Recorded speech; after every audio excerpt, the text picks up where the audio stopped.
Vamos orar.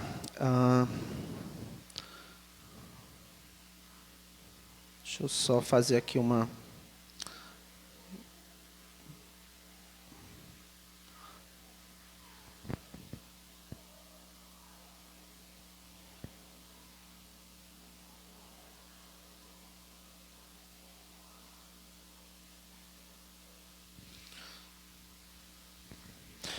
Oremos. Altíssimo Deus, nosso Pai eterno, Senhor Criador, digno de toda adoração. Santo Deus, neste instante, várias igrejas locais estão reunidas para fazer isso que estamos fazendo aqui também, cultuarmos a Ti e também podermos ouvir a palavra do Senhor, termos esse encontro com a Tua palavra. E pedimos, Santo Deus, que nesse momento que o Teu povo está reunido, que o Senhor seja sim glorificado, o Senhor seja exaltado, que o nosso louvor seja, ó Deus, como o aroma suave dos sacrifícios do passado. E que o nosso tempo diante da Tua palavra, ó Deus, seja também semelhante a tantas vezes que os Teus profetas falaram, ou como o Senhor falou do Monte Sinai, e o Teu povo deu total atenção, com reverência, temor e até tremor. Nós possamos, ó Deus, tratar com toda seriedade o que a Tua palavra diz, recebermos com seriedade o que a palavra do Senhor diz. E te peço que o Teu Espírito que habita em nós nos ajude, ó Deus, a tanto acolhermos a Tua palavra como a compreendermos, e não somente isso, mas também colocarmos em prática, nos dispormos para praticar o que a palavra do Senhor diz. E te peço em favor daqueles, ó Deus, que talvez não sejam iluminados pelo Teu Santo Espírito, porque ainda não creram em Cristo.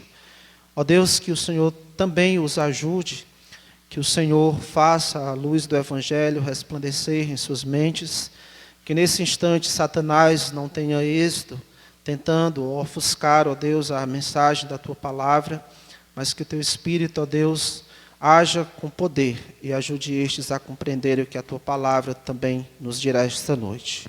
Assim eu te oro, amado Pai, em nome de Cristo. Amém. Gostaria de aproveitar que muitos de nós estão com o espírito voltado para missões e evangelismo. Alguns de nós estiveram ontem lá em Preá, ouvindo o tema Missões, a suprema tarefa da igreja. Outros irmãos voltaram de uma conferência missionária hoje, a conferência do Lutando Juntos pela Fé Evangélica. E também na quarta-feira, próxima quarta, nós teremos a nossa quarta missionária. Então, aproveitando que esses dias a nossa atenção está voltada para missões, evangelismo, e talvez o coração de alguns esteja bem animado sobre isso, pensando em evangelizar mais, ou pensando em investir mais em missões, eu quero também dar um empurrãozinho e lhe deixar ainda mais encorajado. Quero, com a graça de Deus, enfiar mais um prego aí na tábua do seu coração, um prego que trate deste assunto, missões ou evangelismo, acender mais uma luz que possa clarear a sua mente sobre a sua responsabilidade de evangelizar. Então escute, irmãos, para que pessoas sejam salvas, nós precisamos evangelizar. Convido você a abrir a sua Bíblia em Romanos 10, versículos 13 a 17. Romanos 10, do verso 13 ao verso 17. Romanos 10, 13 a 17. As Bíblias folheando. Romanos 10, versículos 13 a 17. Diz assim a palavra do Senhor: porque todo aquele que invocar o nome do Senhor será salvo. Como, porém, invocarão aquele em quem não creram? E como crerão naquele de quem nada ouviram?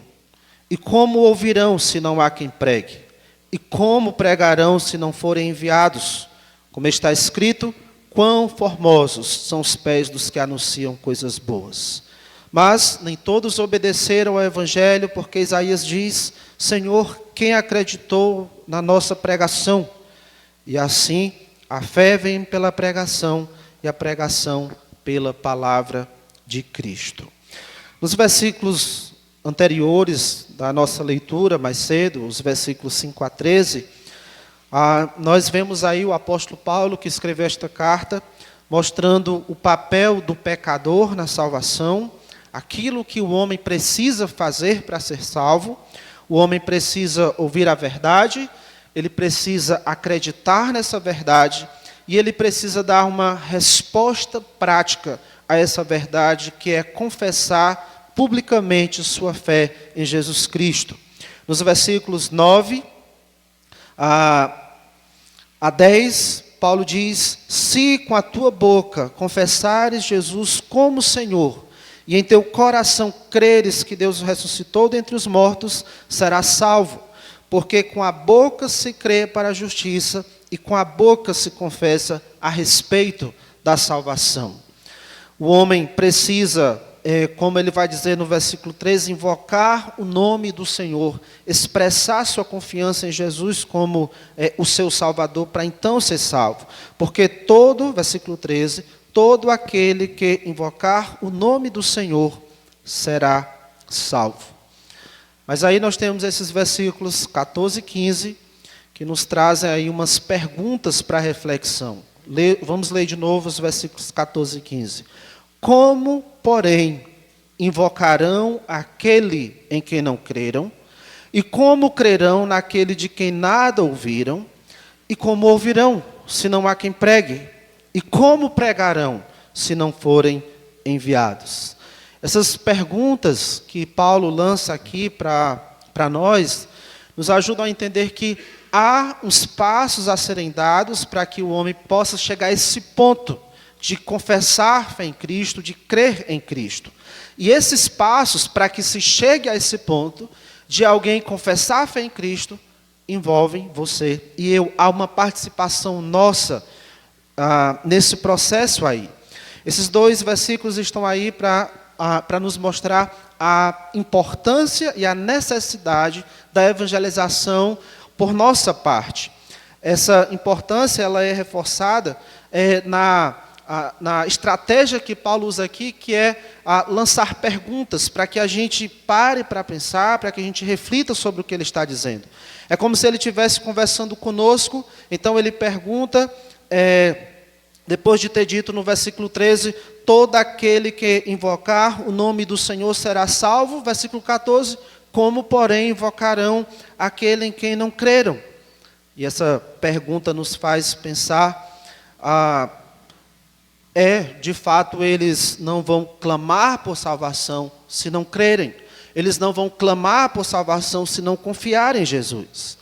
E aí, depois de a gente refletir nessa pergunta, a gente pode responder para Paulo: Paulo, você tem razão. Eles não vão clamar, não vão invocar por salvação se eles não crerem. E aí esse diálogo continua de pergunta a pergunta.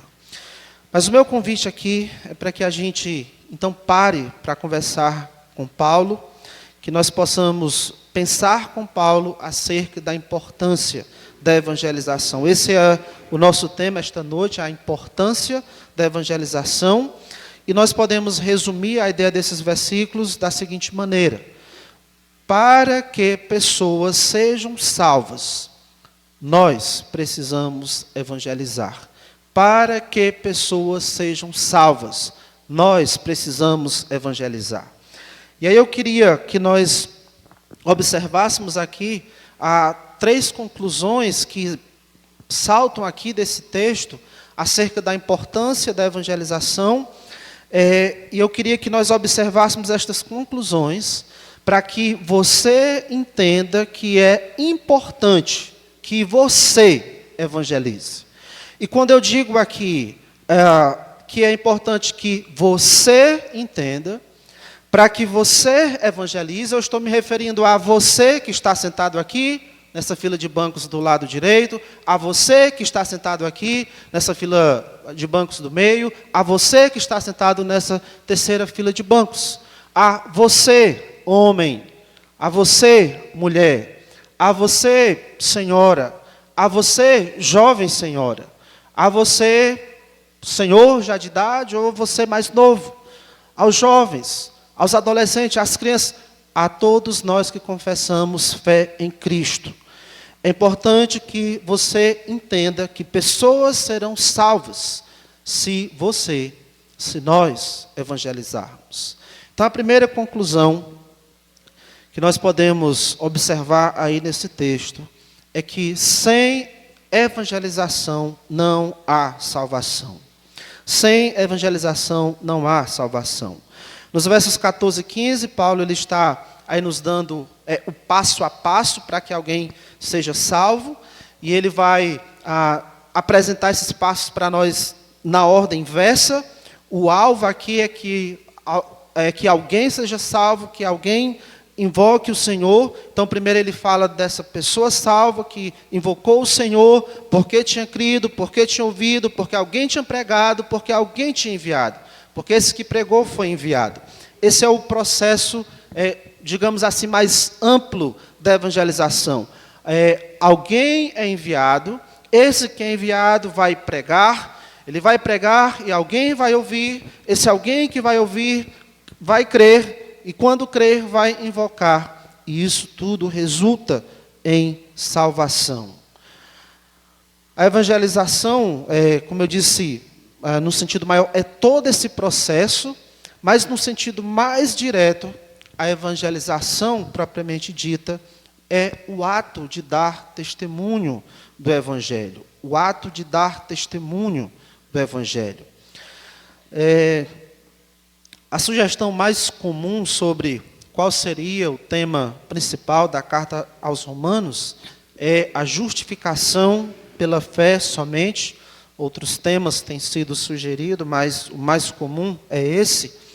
A justificação pela fé somente. Ou seja, as pessoas só irão ser salvas, ou só serão justificadas, ou só serão perdoadas por Deus, somente pela fé em Cristo. E junto a isso, nós precisamos entender que essa fé que salva, brota da evangelização. Essa fé em Cristo, que resulta na justificação ou no perdão divino, brota da evangelização. Para que pessoas sejam salvas, precisa acontecer a evangelização, uma responsabilidade que foi dada a nós. Agora, o que é evangelização? Alguém definiu evangelização assim: evangelização é o ensino do Evangelho, das boas notícias de salvação, com o objetivo de persuadir.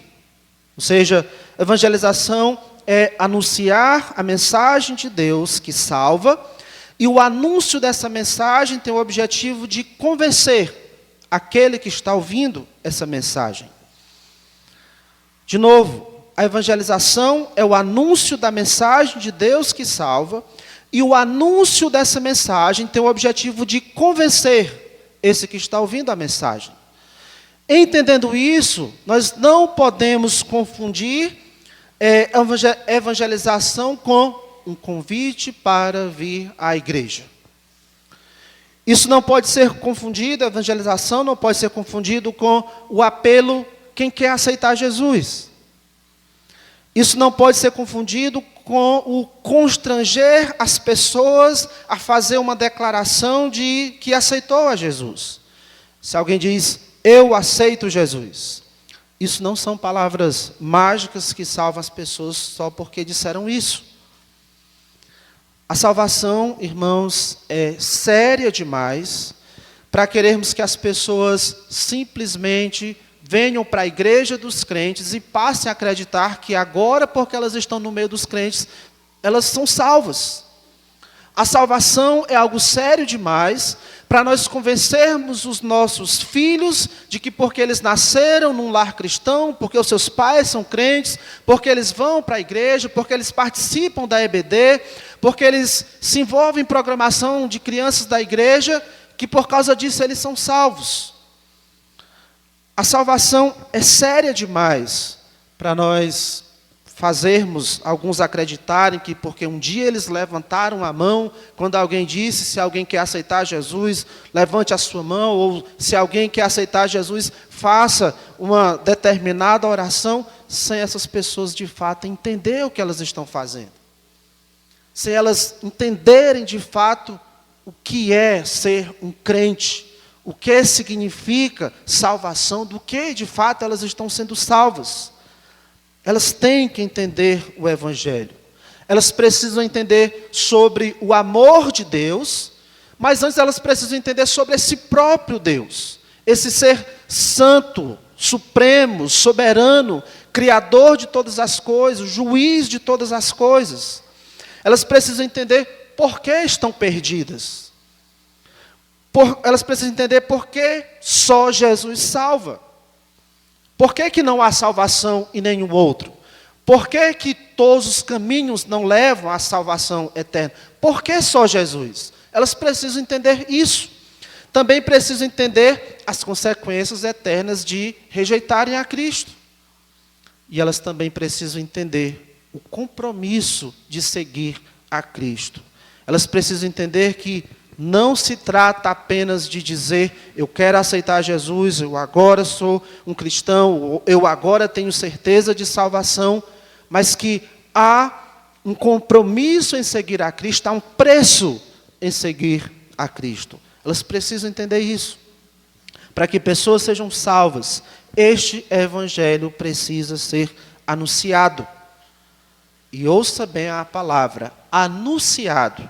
Anunciar, pregar, proclamar, testemunhar o evangelho. É isso que é evangelização. Não podemos confundir com um convite, com um apelo. É anunciar, é declarar essa mensagem.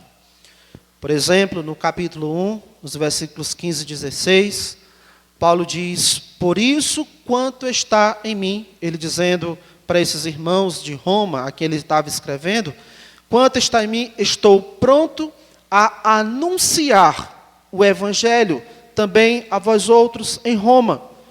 Para Paulo estava muito claro, para que pessoas chegassem à salvação, para que pessoas chegassem a esse ponto de invocar o nome do Senhor, precisava que ele, Paulo, anunciasse, falasse, proclamasse o evangelho. E aí ele diz mais em Romanos 1,16, porque não me envergonho do evangelho, porque é o poder de Deus para a salvação de todo aquele que crer. Abra sua Bíblia em 1 Pedro, capítulo 1.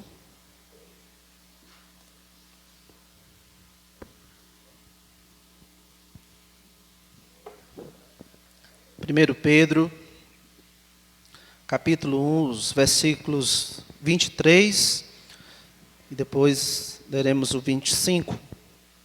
1 Pedro 1 e 23, o apóstolo Pedro lembra àqueles irmãos o seguinte, pois fostes regenerados, ou seja, vocês nasceram de novo, não de semente corruptível, não de algo que se destrói, mas de incorruptível. Essa semente que gerou um novo nascimento a estas pessoas é uma semente incorruptível, que não se destrói. Que semente é essa? Mediante a palavra de Deus, a qual vive e é permanente. E ele continua falando dessa palavra, e no final do versículo 25 ele diz, ora, esta é a palavra que vos foi evangelizada. No versículo 23, Pedro mostra que aconteceu um novo nascimento, uma regeneração, salvação. E no final aí do versículo 25, ele mostra qual foi a ferramenta usada para que acontecesse isso a evangelização, a palavra sendo evangelizada, sendo anunciada. Sem evangelização não há salvação. Para que pessoas sejam salvas, irmãos, nós precisamos evangelizar, precisamos anunciar o evangelho, precisamos conhecer o evangelho e abrir a nossa boca para comunicar esse evangelho. Voltando lá a Romanos, a segunda conclusão do nosso texto ali, é que a evangelização produz a fé que salva. A evangelização produz a fé que salva. No versículo 14, Romanos 10, Paulo diz: e como, porém, invocarão aquele em quem não creram? E como crerão naquele de quem nada ouviram? E como crerão naquele de quem nada ouviram? Pressupõe que, para eles crerem nele, em Cristo, eles precisam ouvir sobre ele, sobre Cristo. Sugere aí que não vai haver fé sem o ouvir. Não vai haver fé se não houver a pregação. O ouvido humano precisa captar a pregação, precisa captar a mensagem sendo proclamada. Essa recepção da mensagem que vai produzir fé. Por natureza, nós temos a habilidade de crer, de ter fé. A razão porque há tantas religiões aí no mundo e ao longo das eras, isso sempre existiu, o mundo marcado por muitas religiões. A razão disso é porque o homem tem fé. Mas essa habilidade natural do homem de crer, nós precisamos lembrar que ela é afetada pelo pecado. E aí, para que o homem ele creia, escute bem isso, para que o homem creia da maneira correta, no Deus correto, ele precisa ter a fé correta. Para ele crer de maneira correta, no Deus correto, ele precisa da fé correta. E essa fé correta, no Deus correto, ela é resultado, é produzida pela pregação do Evangelho. No versículo 17, diz assim: e assim a fé vem pela pregação. No versículo 14 ele pergunta: e como crerão naquele de quem nada ouviram? Como eles vão ter fé naqueles de quem eles não ouviram? Se eles não viram? E no versículo 17 ele responde: a fé vem pela pregação. Você pode ser a pessoa mais religiosa do mundo e ainda assim está distante de Deus, muito distante de Deus. Como era o caso de muitos líderes religiosos nos dias de Cristo. Pessoas bem religiosas, pessoas bem zelosas na sua religião, que conheciam bem aquilo que os manuscritos falavam acerca de Deus, mas ainda assim eles estavam distantes de Deus, porque eles não tinham a fé que precisava ter.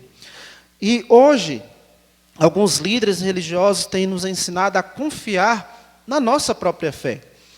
Falam da fé como se fosse um poder que você tem, e aí você precisa aprender a usar essa fé. É mais ou menos como aqueles desenhos animados em que o herói ele tem um grande poder, mas ele não sabe ainda usar esse poder. E ele precisa passar por um treinamento para ele poder descobrir o potencial que ele tem e usar esse poder ao seu favor para então combater o mal. E aí esses líderes hoje falam da nossa fé como se essa fé fosse uma chave capaz de usar Deus a nosso favor. É como se Deus fosse obrigado a se submeter ao exercício da nossa fé. Quando nós demonstramos fé, Deus ele tem que agir em nosso favor, como se Deus fosse servo da nossa fé. E com certeza isso é um pensamento demoníaco. A fé salvadora é produzida pela mensagem de Deus e é serva de Deus. A fé salvadora, a fé em Deus, a confiança em Deus, ela é produzida pela mensagem de Deus e é serva de Deus. A fé vem pela pregação. Verso 17. Mas para isso é necessário evangelização. A evangelização, esse anúncio da mensagem de Deus, não tem o objetivo de despertar a fé das pessoas. É algo a mais do que isso. O objetivo da evangelização é produzir essa fé nas pessoas.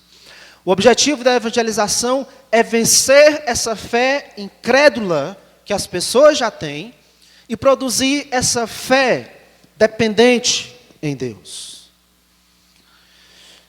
Diante disso, eu tenho duas coisas a dizer. Primeiro, uma para você que ainda não é um cristão, que ainda não é um crente. Talvez por tudo que você já tem ouvido da palavra de Deus, você diga: eu tenho entendido que só Jesus é o Salvador, tenho entendido que eu preciso me arrepender dos pecados, que eu preciso crer, confiar em Cristo, mas eu não sei como fazer isso. E já que o que nós estamos dizendo aqui é que a pregação do Evangelho produz fé, então o que eu lhe digo é: continue ouvindo a pregação do Evangelho. Continue produzindo a pregação da palavra. Não é ela que produz essa fé. Já que você sabe que precisa confiar em Cristo como seu Salvador, mas você não sabe como fazer isso, mas sabe que é a palavra que produz essa fé, então o que você precisa fazer? Continuar ouvindo essa palavra. E aí, um conselho é que, se você vai sair da sua casa para alguma igreja, vá para uma igreja em que a palavra de Deus esteja sendo ensinada, em que o foco seja a palavra de Deus. E você está convidado a continuar nos visitando, ouvindo a palavra, porque da nossa parte, queremos continuar tendo cuidado de priorizar o ensino da Bíblia. Mas eu gostaria de lhe fazer um outro convite, além de dizer que as nossas portas estão abertas para você chegar e ouvir a palavra, nós também lhe convidamos a fazer um estudo bíblico, pessoal e semanal.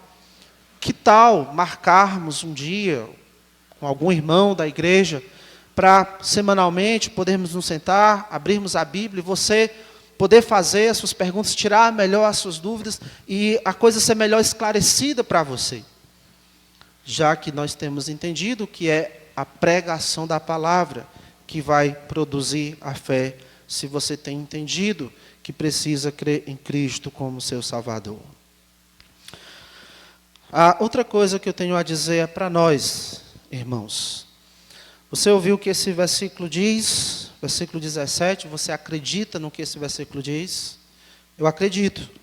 A fé vem pela não programação, não são as nossas programações recheadas de isso e daquilo.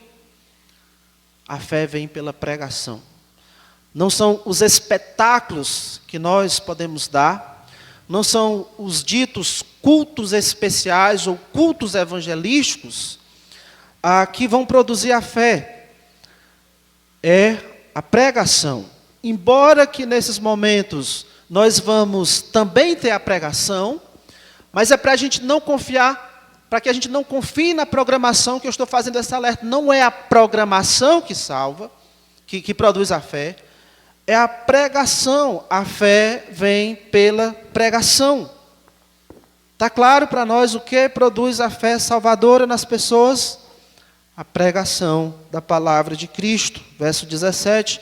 E assim a fé vem pela pregação e a pregação pela palavra de Cristo.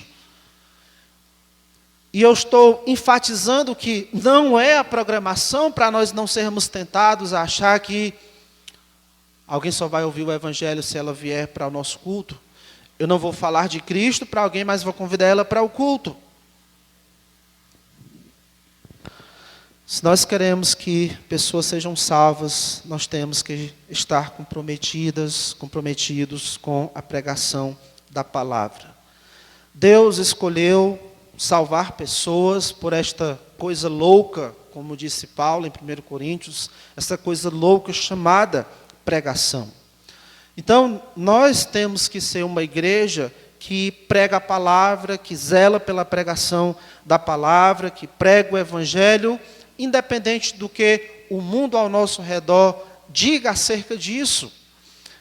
Não importa o quanto que tem surgido igrejas de todos os tipos aí minimizando a importância da pregação do evangelho, pensando mais em estratégias do que confiar na própria palavra. Não importa o que o mundo lá fora vai dizer, o meio evangélico vai dizer, nós temos que zelar pela pregação da palavra.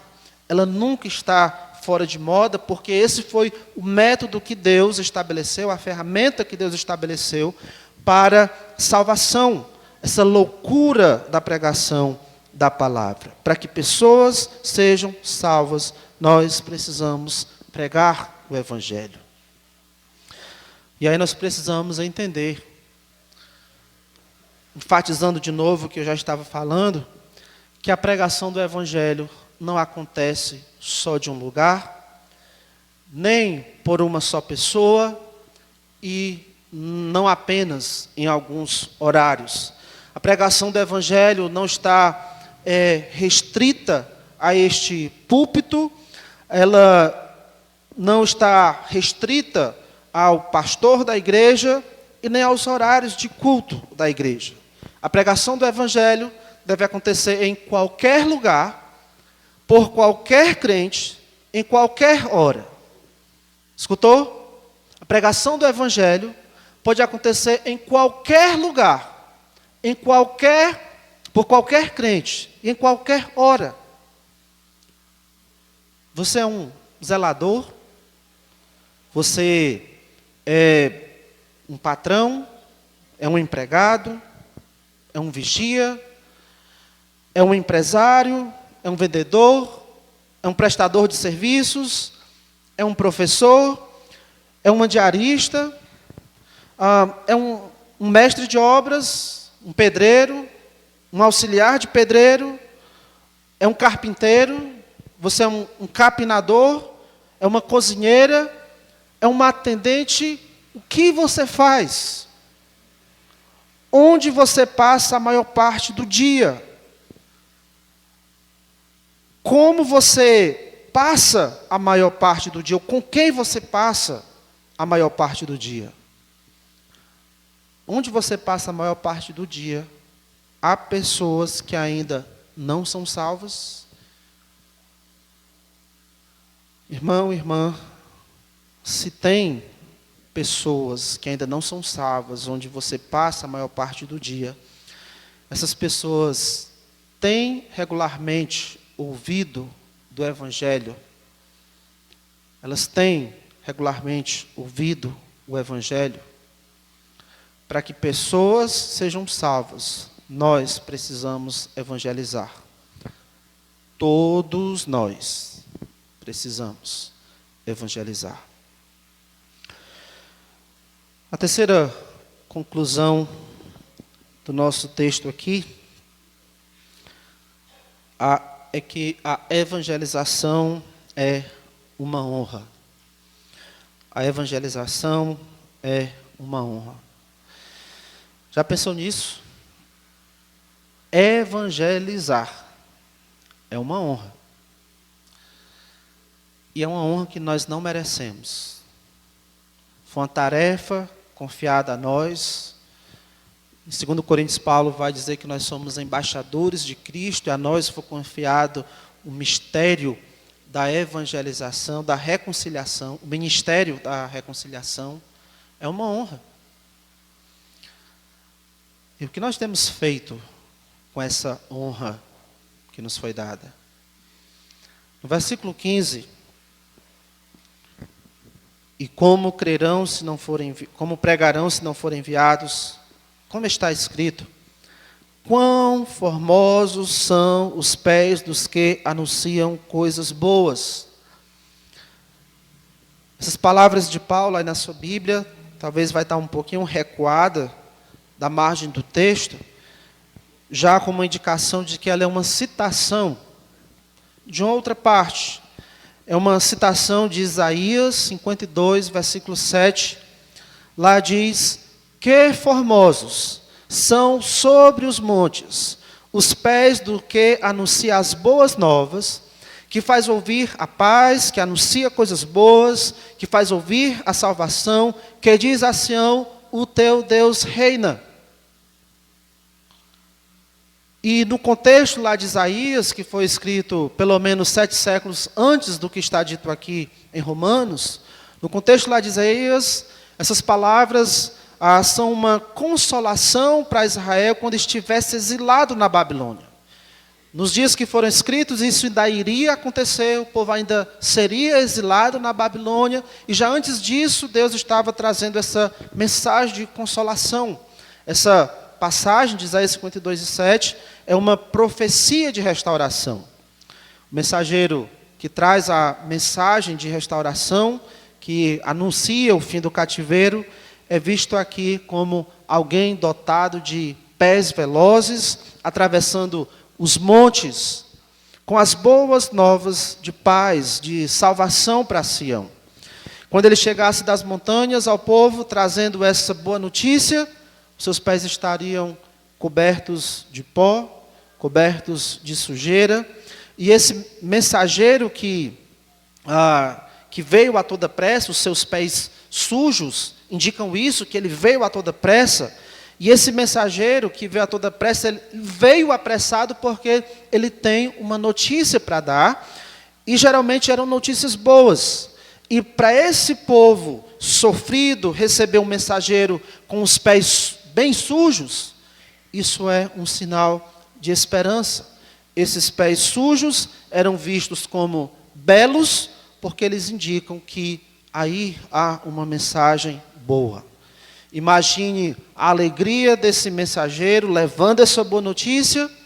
Era uma honra para ele ser portador de uma mensagem de consolo, de esperança para um povo sofrido, para um povo na ruína, para um povo na miséria. E agora ele poderia chegar lá e trazer boas novas de grande alegria, uma mensagem de esperança, uma mensagem de conforto. E agora imagine a mensagem, a alegria do povo, vendo esse mensageiro com os pés bem sujos, chegando a toda pressa. Irmãos, Paulo usa essa figura para falar daqueles que são enviados a evangelizar. E como pregarão, versículo 15, se não forem enviados? Como está escrito: quão formosos, quão belos são os pés dos que anunciam coisas boas. Enquanto Isaías falava daqueles que iam da Babilônia para Jerusalém, levando as boas novas, de que um dia aquele cativeiro estava passando, de que a restauração estava próxima, aqui em Romanos fala daqueles que levam a mensagem da maior libertação realizada por Cristo. Cristo não está nos livrando de um cativeiro físico, não está nos livrando de um poder político, está nos livrando do nosso pecado. Está nos livrando do nosso pecado e da condenação do pecado. A nossa mensagem é de que o Filho de Deus se encarnou, tornando-se homem. Ele é Deus e homem. E por ser Deus e homem, ele pode satisfazer a ira de Deus contra os nossos pecados. Que era isso que os nossos pecados mereciam, toda a ira de Deus. Por isso que Jesus Cristo, lá em João 3, alertou que aquele que não crê no Filho, sobre ele permanece a ira de Deus. E sempre que eu leio esse versículo, João 3:36, eu visualizo uma grande nuvem sobre aquele que se mantém rebelde contra o Filho, uma grande nuvem. O que tem nessa nuvem? A ira de Deus. E quando chover essa ira de Deus sobre esse que não crê no Filho, ele vai ser destruído. E Jesus Cristo, o Deus homem, ele pôde satisfazer, suportar a ira de Deus contra os nossos pecados. E ele fez isso recebendo da parte de Deus a punição que todos os nossos pecados mereciam. Esse Deus homem, que é Jesus Cristo, foi punido e foi morto em nosso lugar por causa dos nossos pecados. Ele estava ali na cruz, não sofrendo o ódio dos judeus, não apenas sofrendo a punição ali da parte dos romanos, isso era nada. Ele estava sofrendo principalmente a ira de Deus contra os nossos pecados. Por isso que depois o peso dessa ira foi manifestado em Cristo dizer: Deus meu, por que me desamparaste? Por causa dos nossos pecados. E a prova de que o que Cristo fez, de que o seu sacrifício e a sua morte foram aceitas por Deus, é que Ele o ressuscitou no terceiro dia. E agora Ele está vivo, e todo aquele que confia nele como seu Salvador, ainda que morra, viverá. Ele prometeu isso. Creia nesse Jesus e você será salvo do pecado e da condenação do pecado. Essa é as boas novas que nós, mensageiros de Cristo, levamos. Essa é a mensagem do Evangelho. E nós sabemos, irmãos, que há tantas pessoas por aí precisando dessa mensagem. E talvez nós temos dia a dia contato com muitas dessas pessoas aonde nós passamos a maior parte dos nossos dias. E nós deveríamos nos apressar para levar essa mensagem. Temos que sujar nossas mãos, nossos pés e os pneus do nosso carro e da nossa moto, se for necessário, e vai ser necessário para evangelizarmos. Que o Senhor nos ajude a percebermos isso, a nos alertarmos a respeito disso e a deixar de pensar só no nosso conforto, que eu preciso de tempo para descansar. Que Deus nos ajude a abandonar o nosso comodismo e a nos despertarmos para tantas pessoas ao nosso redor que precisam ouvir essa mensagem, mesmo que elas não tenham noção disso. Faltam pessoas crentes, rapazes e moças crentes, casais cristãos, para ir a tantos locais aqui perto, a Martinópolis, a Granja, a Senador Sá, Massapê, Chaval, Piauí, Tareme, Itapipoca e tantos outros lugares. Não é necessário que a igreja elabore uma estratégia, um plano de alcance a estes lugares. Você pode fazer algo. Com apoio da sua igreja, sim, mas você pode fazer algo. E eu estou falando de lugares mais distantes, mas lembre que eu estou me referindo também ao seu trabalho, à sua rua, à sua própria família. Se faltam obreiros para a seara do Senhor, não é porque os crentes são poucos, não. São muitos crentes. Mas falta essa disposição de nós crentes. Porque temos que trabalhar para nós, temos que trabalhar para nos sustentarmos, temos que trabalhar para prover para as nossas famílias. Está certo, temos que fazer isso, mas não é que precisamos trocar. Ou eu trabalho para o meu sustento, ou eu trabalho para o reino de Deus. Não. À medida que fazemos um, podemos fazer o outro. Enquanto estamos trabalhando em prol do nosso lar, podemos trabalhar em prol do reino de Deus. O que você faz é como um cristão que você faz. E tudo quanto fizerdes, Colossenses 3,17 diz, e tudo quanto fizerdes, seja em palavra, seja em ação, isso inclui o que você faz dentro da sua casa, no seu trabalho, fora de casa, o que você faz aqui, fazer em nome do Senhor Jesus Cristo, dando por Ele graças a Deus Pai. Infelizmente, alguns de nós não pode dizer como Paulo, de Deus somos cooperadores. De Deus somos cooperadores. Pense em como você pode usar o seu trabalho, o que você faz, a sua fonte de sustento. Pense em como usar isso para o reino de Deus. Você não precisa abandonar o seu trabalho para ser um evangelista, para cumprir essa responsabilidade que Deus lhe deu. Possivelmente o seu trabalho é um campo missionário, faça ali o trabalho de um evangelista. Se na sua família tem pessoas não crentes, faça ali o trabalho de um evangelista. Se eles não querem lhe ouvir, viva o evangelho diante deles. Mas não deixe de investir no reino de Deus. Irmãos, Paulo nos mostra aqui que evangelizar é uma honra. Quão formosos, quão belos são os pés dos que anunciam coisas boas. Cada um de nós, e quando eu digo cada um de nós, estou me referindo aos crentes sentados aqui, aos crentes sentados aqui, aos crentes sentados aqui.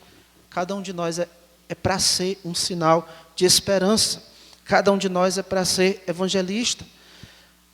Ver pessoas sendo transformadas pelo evangelho que você levou essa mensagem, você levou esse testemunho, a alegria disso, de ver alguém sendo transformado, de alguém se animando com a mensagem do evangelho, a ponto de confessar a fé em Cristo e observar a transformação na vida dessa pessoa, isso não tem preço. Atos 20 e 24. Atos 20 e 24.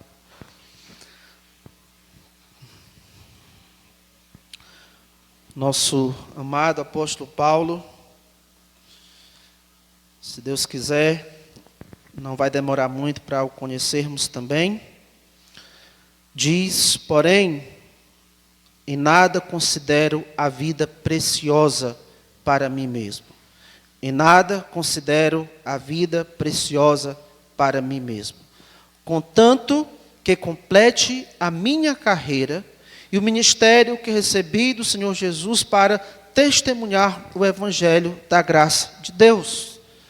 Não é que Paulo não desse valor à sua vida, nada disso, mas é que nada se comparava a esse prazer de testemunhar o evangelho da graça de Deus. Nem mesmo a sua vida valia mais do que isso de testemunhar da graça de Deus para outras pessoas. Porque ver pessoas se rendendo a este evangelho não tem preço. Quão belo é a vida de quem anuncia o evangelho, quão bela é a igreja que se importa com evangelização. Essa é a tecla que eu tenho batido aqui. Irmãos, para que pessoas sejam salvas, nós precisamos anunciar o evangelho. Por essas 3 observações, sem evangelização não há salvação, a evangelização produz a fé que salva, e para nós, irmãos, evangelizar é uma honra. Que os seus pés sejam belos, não por você passar um belo esmalte depois de uma boa limpeza nas suas unhas, ou por lavar bem os seus pés, mas que sejam belos diante de Deus, por você caminhar em direção a pessoas que precisam ouvir de você e de você o evangelho. Oremos. Nosso Santo Pai, não deixe, ó Deus, que este momento tenha sido apenas para novamente ouvirmos dessa nossa responsabilidade e aumentar ainda mais a nossa culpa diante do Senhor de não termos feito nada. Mas nos desperta, ó Deus, que Teu Espírito que habita em nós incomode o nosso coração, a ponto de nos inquietarmos e não sentirmos tranquilidade enquanto não estivermos fazendo algo em prol da evangelização, enquanto não estivermos evangelizando. Ó Deus, não deixe que continuemos da mesma maneira. Se temos ficado quietos no nosso conforto, traga para nós desconforto, ó Deus. Se temos ficado quietos, esperando que outros façam, ó Deus, traga alguma perturbação para nós, para que nós nos mexamos para fazer também. Porque esta responsabilidade, esta tarefa, não é de alguns. O Senhor deu a todos nós, a cada cristão. E que cada um aqui de nós, independente da nossa idade, independente de há quanto tempo somos cristãos, possamos entender isso e agirmos, sabendo, ó Deus, que é uma responsabilidade que o Senhor nos deu, uma honra que o Senhor confiou a nós, e que certamente o Senhor também irá cobrar de nós. Ó Deus, que cada um de nós seja um sinal de esperança, onde vamos estar durante essa semana, em nossas casas, em nosso trabalho, em nossa vizinhança. Nos use, ó Deus, para continuarmos falando de Cristo aos perdidos. Assim eu te oro e te rogo em nome do Senhor Jesus. Amém.